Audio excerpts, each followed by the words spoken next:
はい、皆さん、こんにちは。リリの日本語ポッドキャストへようこそ。はい、皆さん、お元気ですか？私は元気です。はい。前回は自己紹介の回だったんですけど、聞いてくれた方いますかね？もし聞いてくれた方いたら、本当にありがとうございます。嬉しいです。まだね、聞いてないよって方は、ぜひ聞いてみてください。私が何者なのかっていうのをね、ちょっとお話ししています。はい。さあ、今回はですね、ちょっと最近私がそわそわしているんですけど、うん。なんでかっていうとね、もうすぐお花見の季節じゃないですか。もうすぐ桜が咲く季節じゃないですか。うん。韓国に住んでいる私でも、この時期は日本に帰りたいって思っちゃいますね。はい。ということで、今日はお花見についてお話ししていこうと思います。日本の春ってどんな感じなのか、またお花見ってどういうイベントなのっていうところをね、私の経験を交えながらお話ししていきたいと思います。はい。まず、私個人の意見ですけど、桜ってちょっと不思議な花だと思いませんか？うん。咲いてる期間がね、めちゃくちゃ短いじゃないですか。だいたい1週間から2週間くらいで散っちゃうらしいのでね。うん。もう命が1週間、2週間くらいしかないってことですよね。うん。でもだからこそ、みんなが今しかないってね、なるんですよね。このね、日本人の桜への気持ちって、ちょっと独特で、なんか散るのが分かっているから美しいみたいなね、感覚があるんですよね。うん。物の哀れっていうね、言葉があるんですよ。これね、平安時代っていう今からだいたい1000年前くらいの時代ですけど、その時から使われている言葉です。現在ね、その私たちがよく使う言葉かっていうと違うんですけど、たまに昔の本とかに出てきたりはしますね。うん。この言葉ね、なんかうまく訳せないんですよね。意味としては、美しいけど、いつかは消えてしまうことへのしみじみとした気持ちみたいな感じで、英語にも韓国語にもぴったりな言葉ってないんですよね。うん。桜を見るたびに、なんか日本人ってこういう感覚を持ってるんだなって思ったりしますね。はい。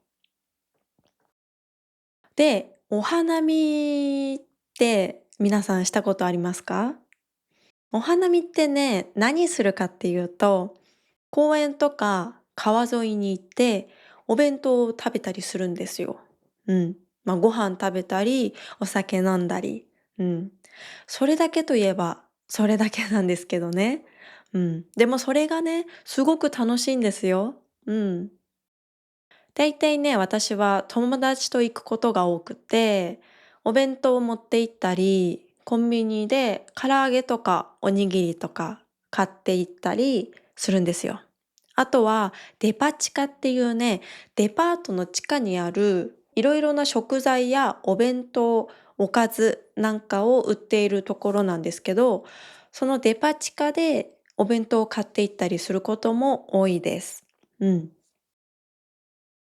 さらにね、この時期ね、コンビニやスーパーでね、桜色がね、出てくるんですよね。桜色ってね、何色って思うかもしれないですけど、桜を思い浮かべてみてください。桜ってね、ちょっと薄いピンクみたいな色でね、うん。その色、桜色が増えてきて、あとは桜味の商品も出てくるんですよ。この時期限定で。うん。例えばスタバとかもね、毎年この時期に限定メニューを出すんですよ。うん。桜フラペチーノみたいな名前で。このね、桜フラペチーノ私好きで、よく飲んでいました。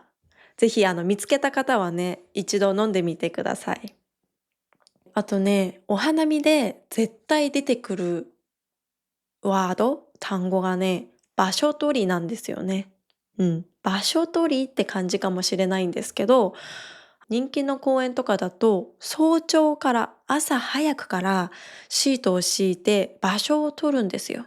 だから場所取りですね。そう。昔はね、会社とかで新入社員がね、早朝朝早くに起きて場所を取るみたいなこともあったらしくって。うん。だからその時はよく新入社員の最初の仕事は場所取りだってね、お花見の場所取りだって言われてたりしたみたいですよ。なぜなら4月にだいたい入社してすぐお花見の時期ですから。うん。あとね、日本ならではだなと思うのが、桜前線っていう言葉なんですけど、聞いたことありますか？桜前線。うん。桜って日本の南から北に向かってね、順番に咲いていくんですよね。で、それを天気予報みたいに、地図でね、追いかけるんですよ。ニュースで。今年の桜前線はどこどこまで来ています。ってね、毎日報道されていますよ。うん。これね、なんか私は日本らしいなと思いますね。桜のね、どこまで咲いているかっていうのを、ね、国全体で追いかけるっていうかうん。あとね、花が咲くことを開花と言いますがね、これもよく桜のこの季節はテレビで桜の木を映しながらね、ニュースキャスターの人が、天気予報の人かなうん。あと少しで開花ですね、みたいなことを言ってます。なんか桜の数とかね、数えたりして、花の数を。うん。そういうのをね、中継したりしていますよ。うん。もしね、この時期に日本に行かれる方はね、ぜひニュースもチェックしてみてください。結構面白かったりしますよ。うん。さあ、皆さんは桜と言ったら、昼に見るイメージが強くないですか？うん。でも実は夜桜っていうのもあるんですよ。夜桜はね、ライトアップされた夜の桜のことですね。うん。これがね、本当に綺麗なんですよ。そう。昼間とはね、また全然違う雰囲気で、すごくいいです。だいたい有名な公園なんかは夜桜やっていますね。うん。はい。なので、ぜひまだ見たことないよっていう方は、一度行って楽しんでみてください。夜桜。ただね、春と言っても、夜はね、寒いので、ぜひ暖かくして楽しんでくださいね。はい。じゃあ、あとね、もう一個表現があります。うん。今日はね、お花見日和だね、みたいな。お花見日和だね。何々日和って、何々にぴったりのいい天気みたいな意味なんですけど、これ、お花見の時期に限らず使う言葉ですね。表現ですね。例えば、散歩日和だねとか、5月とかになるとよくピクニック日和だねなんて使ったりします。これもね、ぜひ皆さん使ってみてください。はい。私、韓国に住んでいるんですけど、韓国にも桜はあるんですよ。有名な桜スポットもあるし、毎年すごく賑わうんですよね。でも日本のお花見とちょっと雰囲気が違うなと思っていて、日本って特別な場所、なんか有名な場所に行かなくても、街のあちこちに桜があるじゃないですか。川沿いとかね、小さい公園とか、学校とかにもありますし、でね、そこでみんなが普通にシートを敷いて楽しんでいる。うん。一方ね、韓国はどっちかっていうと、なんか有名な場所に行って、シートを敷いて楽しむよりは、歩きながら桜を楽しんでいる人が多い気がします。うん。なんかね、だから桜の木がこう道沿いにね、並んでいることが多いんですよ。うん。私が思う、ちょっと違いなんですけど、だから歩きながら楽しむ文化かなって思ったりします。うん。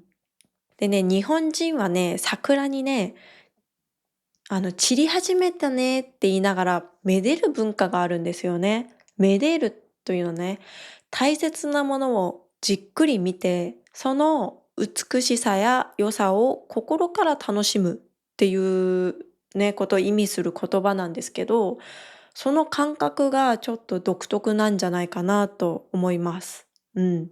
なんか散り始める、こう、桜がね、風で花びらが散っていく、散り始める。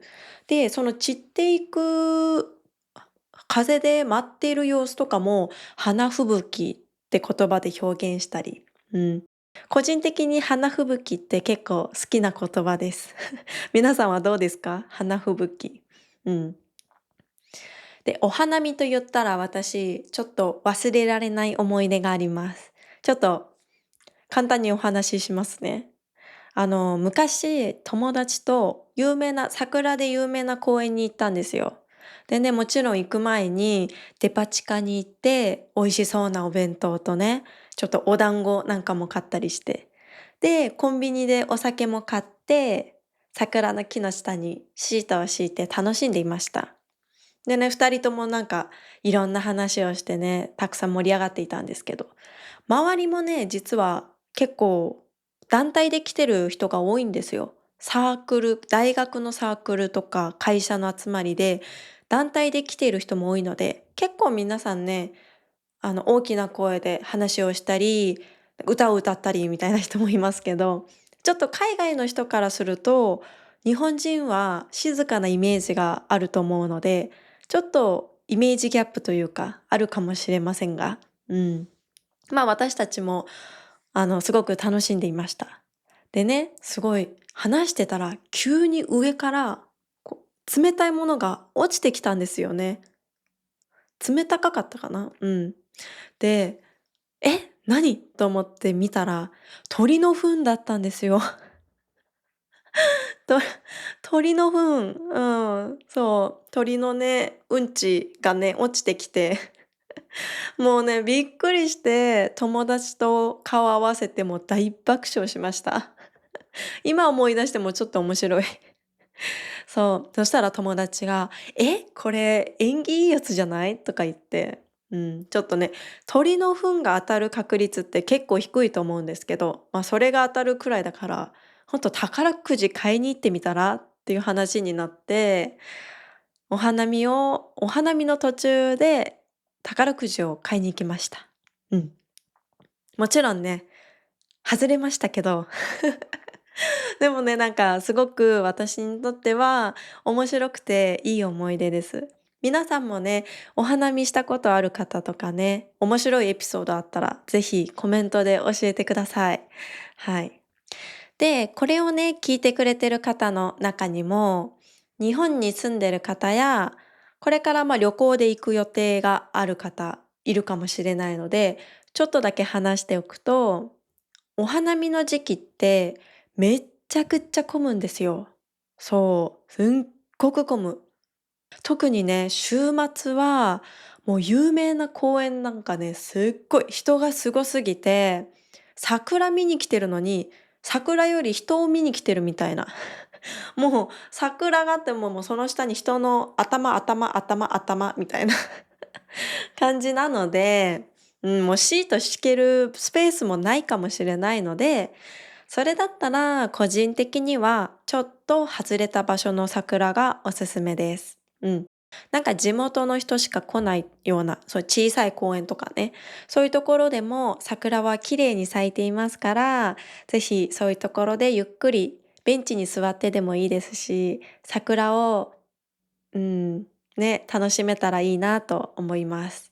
あとね、朝早い時間に行くのもおすすめですよ。人が少ないですし、静かなので、ゆっくり桜も見ながら、朝の光にね、朝日に照らされて、桜がすごく綺麗かもしれませんね。はい。ということで今日はお花見の話をしてきました。どうでしたか？私はね、話をしてたら、ちょっとお花見に行きたくなってきちゃいました。はい。